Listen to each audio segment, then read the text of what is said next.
So starting in the inbound module, we have PO receiving and putaways. Here, I have a number of transactions I can use for orders and items available. I'm going to click on PO receiving card, and here that takes me to the screen with all the released purchase orders that are waiting for me to record receipt.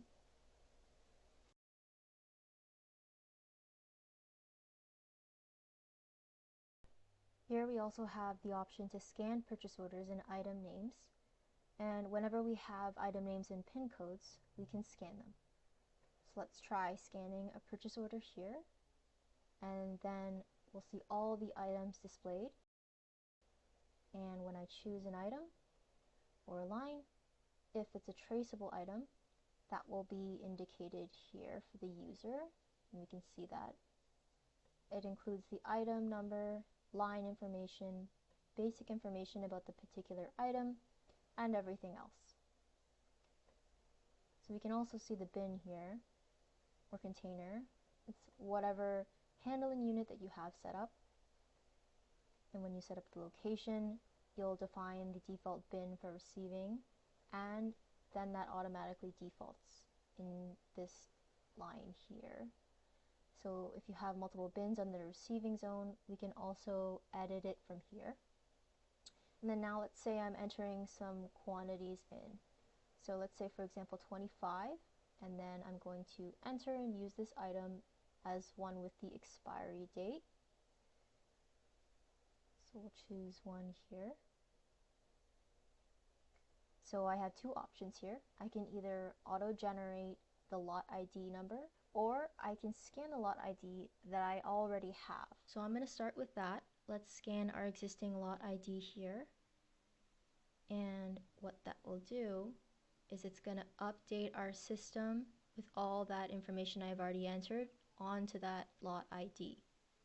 And we can see that that got registered by this previously received field now showing a one line being received. And if we click on info here, we can see, yes, this is the lot ID I just scanned in, and yes, that got recorded as a quantity of 25. And now I'm going to do the same with auto-generated lot ID. So I'm going to go ahead again and enter in a quantity of 10 that we'll receive. I'm going to enter the expiry date in as well. And this time I'm going to click my button for the auto generation, my lot ID. And we should now see the previously received field update to account of 2, which it does here. And we'll click on the info. And now we can see those two lines received here under two separate lots. And just as a note, the same behavior would apply to serial trace items as well. So now let's do it again with a regular item. And I'm going to again scan in here. And we'll see right away this is not a trace item. No indication of that. So what I can do is just go ahead and update the quantity. Hit update. And then I can see now that I've received two lines, line 1 and 3. And I can see the quantity as pending to post, 35, and 25 for line 3. What this means is that I still have the option to continue receiving or adjusting, but nothing has been updated to Business Central as of yet. Once I'm ready, I can go ahead and post these transactions.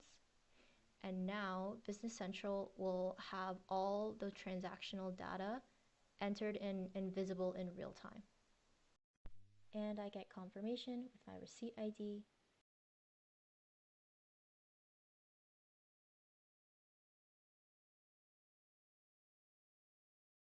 Let's print a label for line 3. We can see that if we expand that card, let's just show that again. Print, and then we have the chance to edit the quantity that we want to show on the label that gets printed. No need to change here, I'll leave it at 25. I'm also going to pick which printer I want that to go to, which I've already set up, and leave that at 1 copy printed, and print.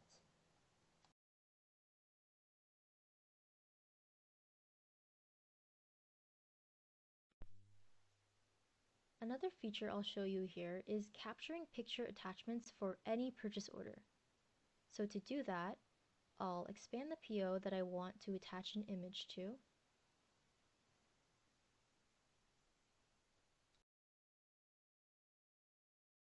So we should see this capture button here, which we'll click on. And typically when I'm in the handheld device, this is going to open up my camera application, so I can take a picture straight away. Because I'm on the desktop, you'll see here that I'm being prompted to upload a picture from my device. So for example, I'm going to add an image of a PO receipt and we'll mark it as paperwork.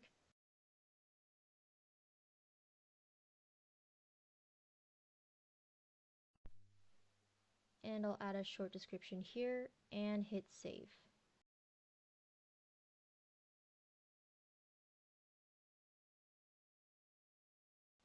So there's a couple ways that we've seen customers use this feature, and one of them that I've seen is when workers can capture and save images of any damaged products in order for you to go back, find that PO ID, and then submit your returns or use that for insurance purposes.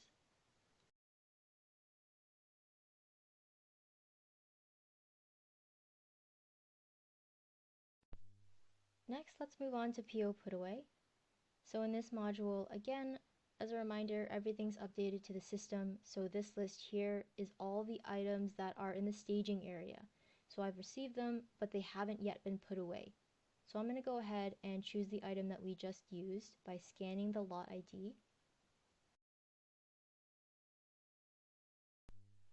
And the card will pop up here to show us that the system says there's 25 quantities that are available to be put away.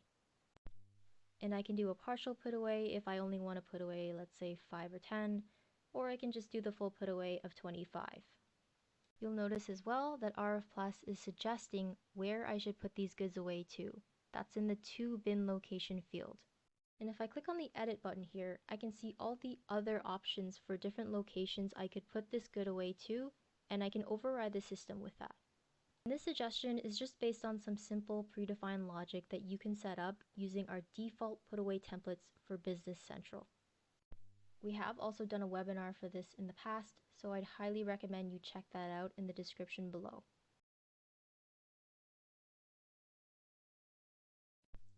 Let's go ahead and click update, and that lot should disappear from our list because we've already put away all 25 quantities. Put away is pretty simple. If it's a lot or cereal, you can scan. If it's a regular item, you can just type in the quantity, and then if you'd like, you can also edit the suggested to location. And that's pretty much it for the put away and all of inbound processes.